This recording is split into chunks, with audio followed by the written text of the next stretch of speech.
Emeka had just gotten promoted to the position of senior manager at his company. Everyone was excited, everyone was proud, but nobody seemed prouder than Uchi, Emeka's childhood friend and closest confidant. They had grown up together, shared everything together, secrets, dreams, even struggles. Uche was like a brother to him. So, when Uche called Emeka to celebrate at a small restaurant, Emeka happily accepted. That evening, Emeka arrived first. He sat at a corner table, smiling to himself as he thought of his recent success. Uche walked in moments later, his face lighting up as he saw Emeka. My guy! Uche called out, hugging Emeka tightly. Senior manager, congratulations. Emeka laughed, pulling away gently. Thanks, my brother. You know we started from nothing. God finally answered us. Uche smiled, but behind his eyes, a hidden bitterness flickered briefly. Yes, God answered you, Emeka. Uche said quietly, his voice slightly strained. I am still praying for mine. Emeka patted his friend's shoulder, reassuringly. Yours is coming soon. Just keep believing. As they sat down, Uche quickly ordered drinks, 2 bottles of beer, the usual choice whenever they met. They started talking, laughing, recalling old memories. Then Emeka's phone rang. He glanced at the screen. It's Ada, my wife. Let me quickly answer this. Uche nodded calmly. Sure, take your time. Emeka stood and stepped away towards the entrance to take the call, leaving his drink on the table. The moment Emeka turned his back, Uche's face changed. The friendly smile vanished instantly, replaced by a dark, cold stare. He reached into his pocket, pulled out a small bottle, and quickly emptied a clear liquid into Emeka's drink. His hands shook slightly as he whispered bitterly under his breath. You think you are better than me, Emeka? Let's see how far your promotion will carry you now. Emeka returned after a few minutes, laughing softly as he sat down. Ada is always worrying about me. She says I should come home early. Uche forced a smile, nudging the glass toward Emeka. Drink up. Let's finish and go home to your beautiful wife. Emeka raised the glass, smiling warmly. To friendship? He said innocently. Uche nodded, watching intently. To friendship. Emeka took a sip. At first, everything seemed normal. They continued talking, laughing, until suddenly, Emeka's smile faded. His eyes widened slightly as he grabbed his chest. What? What's happening? He gasped, his voice breaking. Uche feigned concern. Emeka, are you okay? Emeka struggled to breathe, his vision blurring rapidly. His chest felt tight, his throat closing. He looked around frantically. Uche, help me, I can't. He tried to stand, knocking his chair backward. Other customers turned, confusion and fear growing around them. Emeka's knees buckled beneath him, sending him crashing to the floor. Help! Help! Uche yelled loudly, his voice convincingly panicked. Somebody help my friend, he's collapsing. The restaurant erupted into chaos. People rushed over, someone shouting for an ambulance. Emeka lay on the ground, staring up at Uche with fading consciousness. Uche, please. Emeka whispered weakly, his eyes filling with tears, confusion and betrayal. Uche bent down, pretending to comfort him. Hold on, Emeka, just hold on. Inside, Uche felt a quiet sense of satisfaction. As he watched Emeka lose consciousness, people crowded around them, frantic and desperate to help. Someone died in an ambulance, others shouted. In the confusion, nobody noticed the small empty bottle Uche slipped quietly into his pocket. The ambulance arrived quickly, paramedics flooding into the restaurant. They lifted Emeka onto a stretcher, rushing him out to the ambulance, oxygen marks on his face. Uche followed them outside, playing his part perfectly, face twisted in fake worry. Is he going to be okay? He asked one paramedic urgently. We don't know yet. The paramedic replied. But he's critical. Did he eat or drink anything strange? No. Uche lied calmly, shaking his head. We drank the same thing. I'm fine. The paramedic gave him a suspicious glance, but quickly turned away, joining his colleagues in the ambulance. They slammed the doors shut and speed away, sirens blaring loudly, leaving Uchi standing alone on the sidewalk. As the ambulance vanished into the distance, Uche's first worry dissolved into a cold smirk. He turned slowly, disappearing quietly into the darkness. He thought nobody saw him, but in the corner of the restaurant, a security camera had captured everything. The ambulance raced through the dark streets of Lagos, its sirens screaming into the night.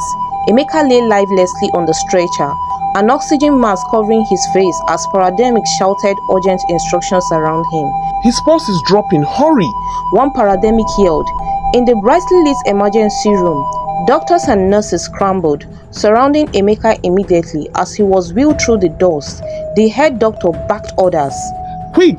He's been poisoned. Prepare the antidote. We need to flush his system right away. Doctors quickly administered medications, carefully connecting wires, checking vital signs. The tension was thick and heavy, as each passing second could mean life or death. Meanwhile, Ada, Emeka's wife, burst through the hospital doors, panic etched across her face. Her eyes darted everywhere, desperate and scared. Please, where is my husband? Where is Emeka Obi? She pleaded, grabbing the arm of a nurse passing by. The nurse paused, sensing Ada's desperation. Madam, he is in emergency. Please wait here. I need to see him. Ada cried, her voice breaking. Please, he needs me. I am sorry, madam. Just wait a while. The nurse said gently, moving swiftly away. Ada collapsed into a chair, sobbing uncontrollably. Moments later, Emeka's younger brother, Chidi, rushed into the waiting room, breathless and frantic. Ada? Chidi called out, rushing to her side. What happened? I got your message. Is Emeka okay? I don't know, Ada whispered, tears streaming down her cheeks. Nobody's telling me anything. He's just collapsed suddenly. Chidi rubbed his hands together nervously, pacing. Who was he with? Was it just Uchi? Yes. Ada nodded weakly. They went out to celebrate Emeka's promotion. Chidi frowned deeply. Ada, something doesn't feel right about this.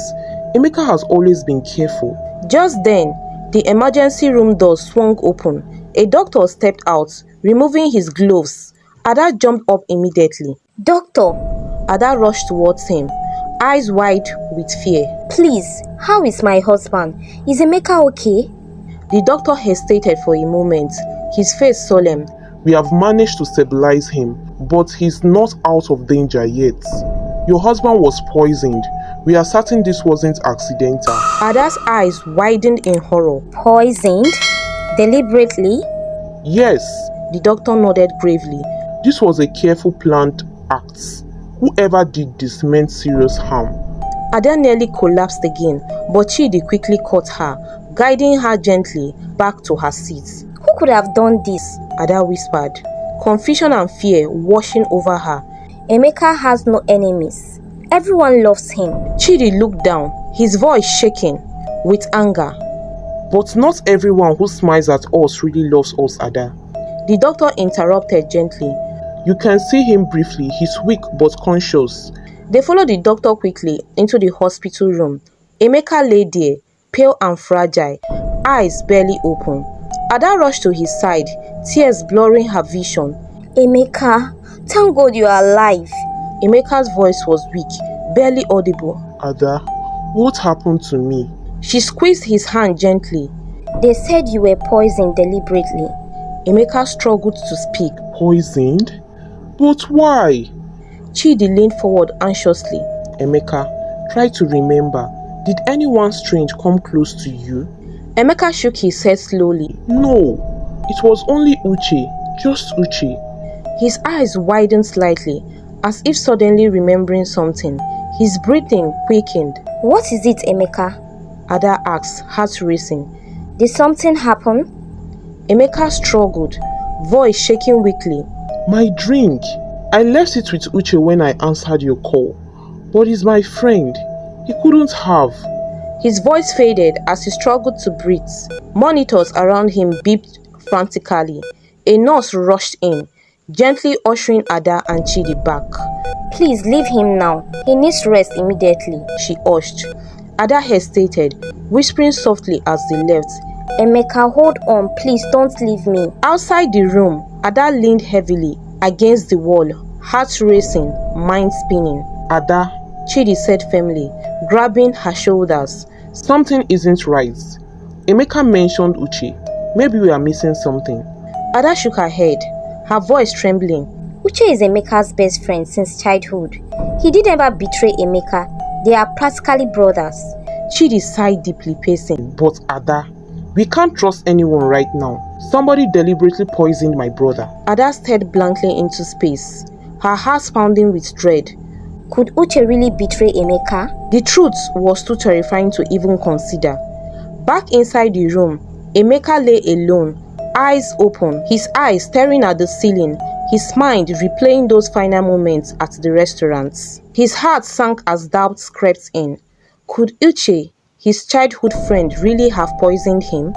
He closed his eyes, desperate for answers, praying silently for strength.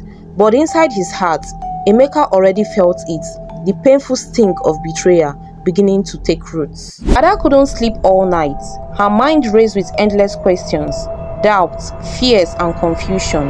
Emeka's whispered words at the hospital kept echoing in her mind. My drink. I left it with Uchi. She paced the room anxiously as dawn broke. Chidi sat quietly by the window, eyes heavy with sleeplessness, staring at the empty street outside. Ada, Chidi finally spoke, breaking the silence. I can't shake this feeling. We have to find out exactly what happened at that restaurant. Ada nodded, her face pale. You are right. We must go there. Maybe someone saw something, or maybe there's camera footage. Without another word, they rushed out to the restaurant, their hearts pounding with anxiety. When they arrived, the restaurant's manager, Mr. Kunle, recognized Ada immediately. Concern flooded his face. Madam, how is your husband? He asked, urgently. We have been so worried here. He's alive, but very weak, Ada answered, her voice shaking. Mr. Kunle, did anyone see what happened? Was there CCTV footage? The manager hesitated briefly, looking deeply troubled. Yes, madam. There is a footage. Actually, I was just about to call you. Ada felt her legs weaken slightly. She grabbed Chidi's arm for support. Please, can we see it right now? Mr. Kunle nodded quickly, leading them to a small back office. The air felt heavy and thick as he loaded the footage onto the computer. Ada held her breath tightly, her pulse quickening. Here is the moment, he said quietly, pressing play. They watched the screen in silent horror. It showed Emeka getting up and leaving the table to take Ada's call. Seconds later, Uche glanced around nervously, pulled something from his pocket, and quickly poured it into Emeka's drink.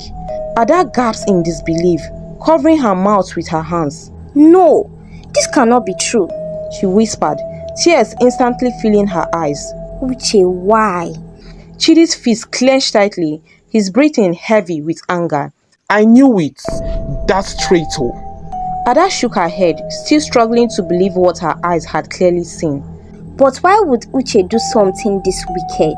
Emeka loved him like a brother. Mr. Kunle looked sadly at Ada. I am truly sorry, madam. We've already called the police about this.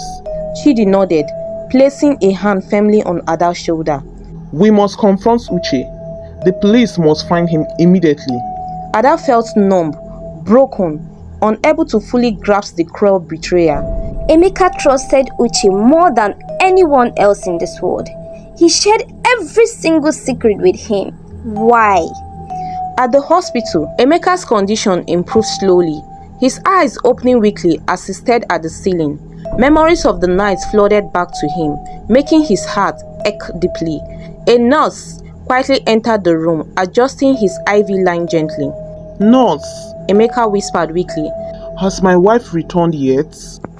Not yet, Mr. Emeka, but she's been informed about your improvements. Please, Emeka said softly, his voice breaking. I need to see her urgently. I need to understand something. The nurse nodded kindly. She'll be back soon, sir. Just rest for now. Back at Uche's apartment, the sound of knocking startled him awake. He sat up quickly, heart racing, fear gripping him tightly. Carefully, he peered out the window and saw a police car parked below. Open up, Mr. Uchi. A voice shouted firmly. We have a warrant to search your apartment. Uche's hands trembled. Panic surged through him as he glanced around frantically, unsure whether to hide or run. The knocks became louder, more urgent. Quickly, he shoved important documents into a bag, grabbed his passport and climbed out through the back window, fleeing desperately into the narrow alley behind the apartment. Inside, police officers broke open the door, quickly flooding the small apartment. Searching urgently, Inspector Olumide shook his head grimly, noticing the open back window. He's gone, he said coldly, frustrated. Send out an immediate alert. He must not escape. Back at the restaurant, Ada sat quietly, eyes filled with shock, staring blankly at the frozen CCTV screen. Ada, Chidi said gently, kneeling beside her. We must tell Emeka. He needs to know. How can I tell him, Chidi? Ada whispered softly. How can I say the person he trusted most has betrayed him so horribly? Chidi sighed deeply, comforting her. The truth hurts, Ada, but Emeka deserves to know. Ada wiped her tears away, slowly gathering courage. She stood up carefully, taking a deep breath. You are right.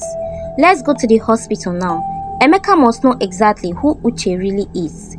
They left the restaurant quickly, rushing back to the hospital. Every step felt heavy and painful. When they finally reached Emeka's bedside, he was awake, waiting anxiously. Ada, Chidi, Emeka said weakly, relief on his face. Did you find anything? Ada sat beside him, holding his hands tenderly. Her voice shook. Emeka, I have something difficult to tell you. Emeka stared at her anxiously, waiting. Uche poisoned your drink. We saw it clearly on the CCTV footage. Emeka's heart sank, a cold chill passing through him, his eyes filled with tears. Disbelief etched across his face. Uchi, my own friend? He whispered, pain deepening his voice. How could he? Ada squeezed his hand tightly. I am sorry, Emeka. He betrayed us all. Emeka closed his eyes, feeling deep sadness and betrayal tearing through his heart. All he could whisper now was a single painful question. Why? Uche ran through narrow, dimly lit streets, clutching his small bag tightly. His heart pounded, every shadow frightening him. The night air was cold against his skin, but sweat poured down his face as he desperately searched for a place to hide. Finally, in a deserted alley, he stopped to catch his breath. Leaning heavily against a wall, he closed his eyes, fear and regret surging through him, memories rushing back uncontrollably. Uche sighed quietly at the company's waiting area, nervously rehearsing answers in his head. He and Emeka had both interviewed for the senior manager position. He desperately wanted it. A staff member approached him, smiling politely.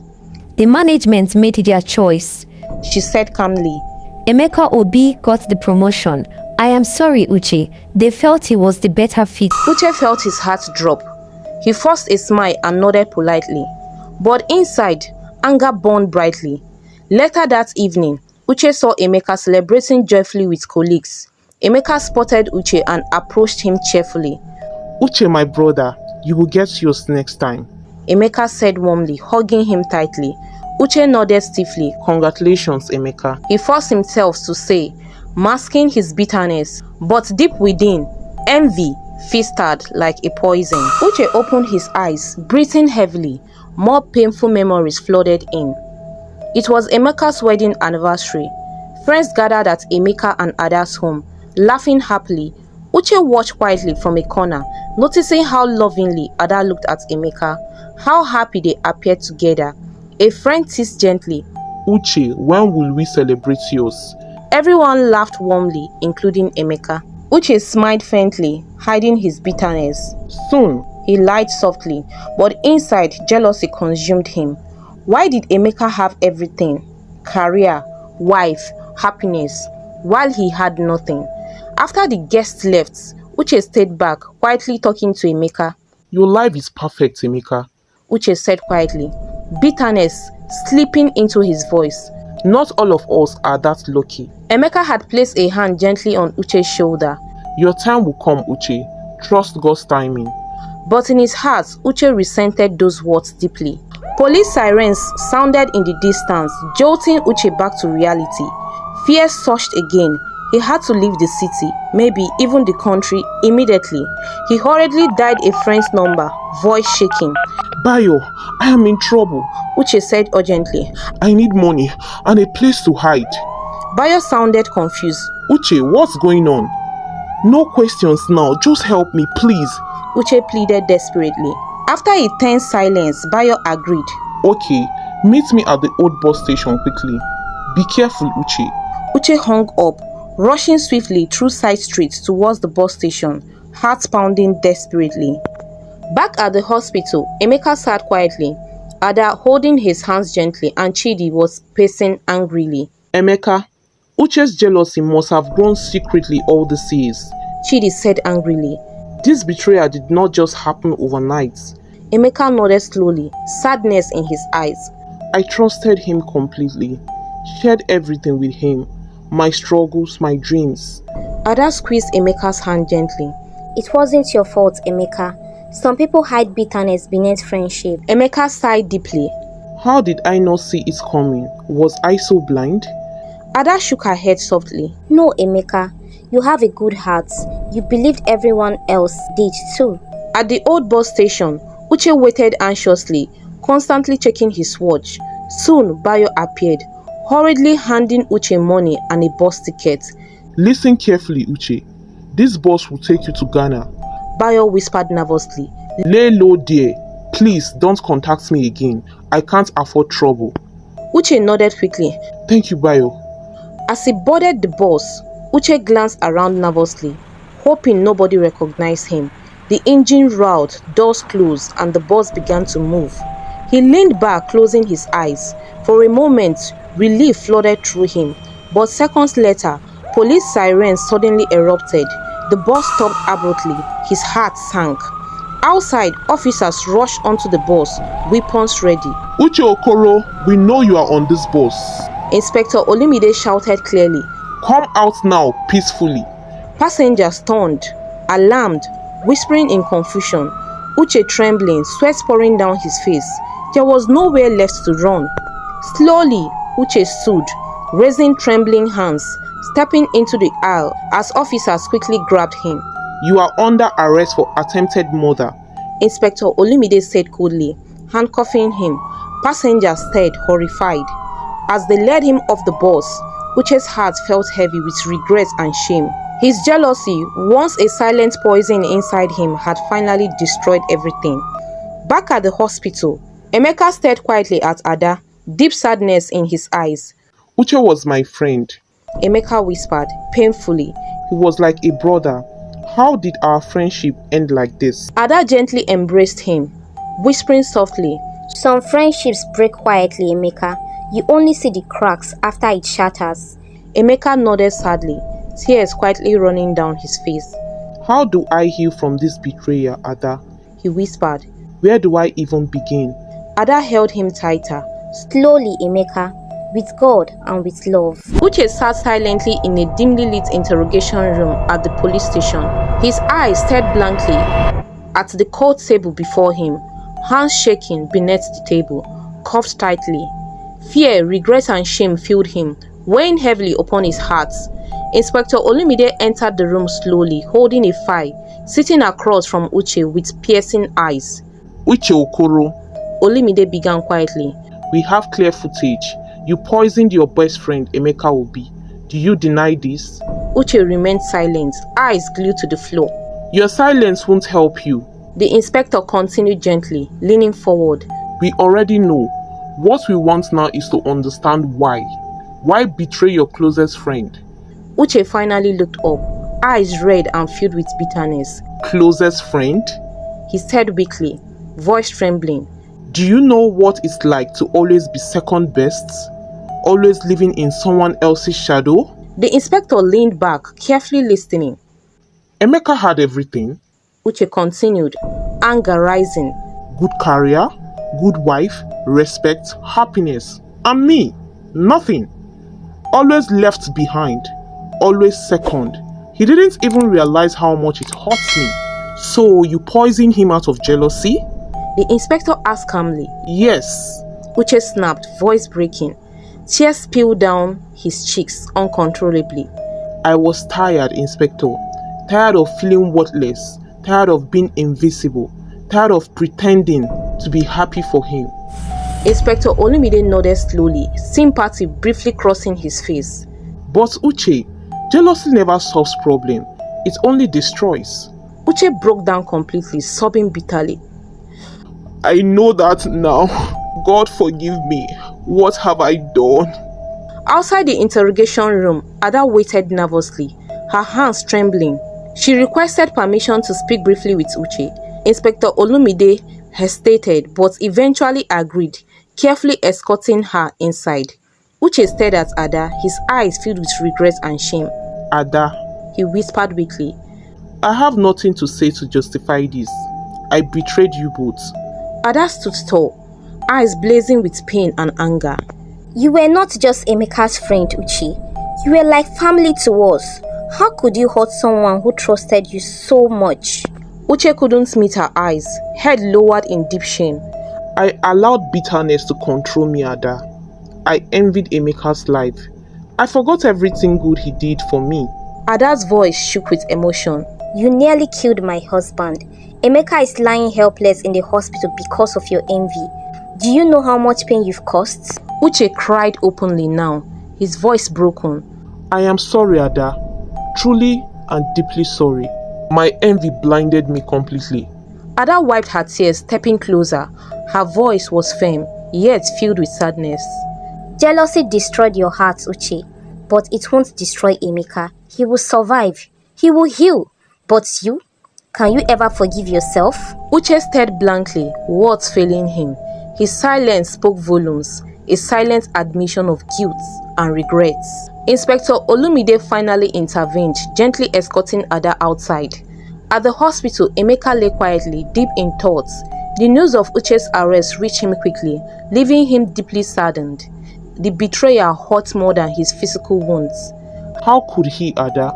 Emeka whispered sadly, as Ada sat beside him again, holding his hand gently. I trusted Uche like my own blood. People we love sometimes hurt us deeply, Ada said softly. But betrayal reveals who they truly were all along. Emeka closed his eyes, sighing deeply. Will I ever be able to trust again? Ada squeezed his hand, leaning close. Yes, Emeka. One betrayal should never make us lose faith in good people. Back at the police station, Inspector Olumide placed Uche under official arrest. Uche was taken from the interrogation room, walking slowly through the crowded station. People stared, whispering, shaking their heads. Outside, reporters swarmed around, taking photos and asking questions. Uche lowered his head, unable to face anyone, as police officers pushed gently through the crowd. Why did you betray your friend? A reporter called loudly. Was jealousy worth losing everything? Uche had no answers as he was led into a waiting police vehicle. His life flashed before him, every happy memory with Emeka, every moment of trust, love, brotherhood, all destroyed by his envy. From the hospital bed, Emeka watched silently on the news as Uche was taken away. His heart ached with deep sadness and loss. Uche destroyed our friendship, Emeka said quietly to Ada, tears forming in his eyes. But he also destroyed himself. Ada nodded softly. That's what jealousy does, Emeka. It hurts everyone, even the one who carries it. Emeka reached out, gently holding Ada's hand. He whispered sadly, I hope someday he finds peace, but I'm not sure I ever will. Ada embraced him gently, holding him close. You will, Emeka, slowly, one day at a time. Emeka closed his eyes, the pain of betrayal heavy in his heart, yet comforted slightly by Ada's love and strength. In the police van, as Uche was driven away, he stared out the window, remorse heavy in his heart. His envy, hidden deeply for years, had now cost him everything. Tears flowed quietly as he whispered to himself in deep sorrow. What have I done? Emeka was discharged from the hospital on a warm Saturday morning. His body still ached, but his spirit felt heavier than any bandage. Ada guided him into their small living room. Sunlight streamed across framed wedding photos. Now, painful reminders of a friend who should have been standing beside them. For 2 weeks, Emeka barely spoke. He did sit by the window, staring at the streets, replaying memories of laughter with Uchi. Ada brought him tea, read psalms aloud, and left space for silence. One evening, she pulled up a chair. Keeping quiet won't heal you. Tell me how you feel. I feel foolish. I trusted the wrong brother, and I'm scared I will always suspect the right ones. Ada reached for his hand. Uche's choice cannot rewrite who you are, but it can teach us where to place our trust. That sentence planted a seed. 3 months later, at church youth fellowship, Emeka took the microphone for the first time since the poisoning. His handshake was visible, but his voice carried weight. I stand here today not because I am strong, but because God kept me. My closest friend tried to end my life. Jealousy blinded him. Silence almost killed me. If you notice envy in your hearts, confess it. If you see it in a friend, pray and speak up. Don't let hidden bitterness grow into poison, literal or otherwise. Teenagers listened wide-eyed. Some wiped tears. When Emeka stepped down, a teenage boy whispered, "Thank you, sir. I needed that." That night, Emeka told Ada, I thought sharing my pain would reopen the wound. Instead, it's stitching it shut. The court handed down a 12-year sentence. Emeka chose not to attend. Ada collected the judgment copy and read it aloud at home. When she finished, Emeka exhaled slowly. I forgive him. Forgiveness doesn't erase justice, but it releases my heart. Ada nodded, tears bright in her eyes. Then we can truly move forward. 1 year later, Emeka now volunteers monthly, speaking about friendship, mental health, and jealousy. Ada often stands at the back of the hall, smiling proudly. Their marriage, once shaken, is now stronger, founded on honesty and shared prayer. Some scars remain. Certain songs remind him of Uchi. Certain jokes still sting, but the bitterness is gone. The moral of this story is that jealousy is a silent poison. It first kills trust, then friendships, and finally, the soul of the jealous. Guard your heart, celebrate others, and if someone wounds you, heal. Don't harden. Forgiveness won't change the past, but it will open your future. Thank you, fam, for watching through to the end of this video. Please consider subscribing to our channel if you are yet to do that. Like and share this video. And until we meet on our next story, bye.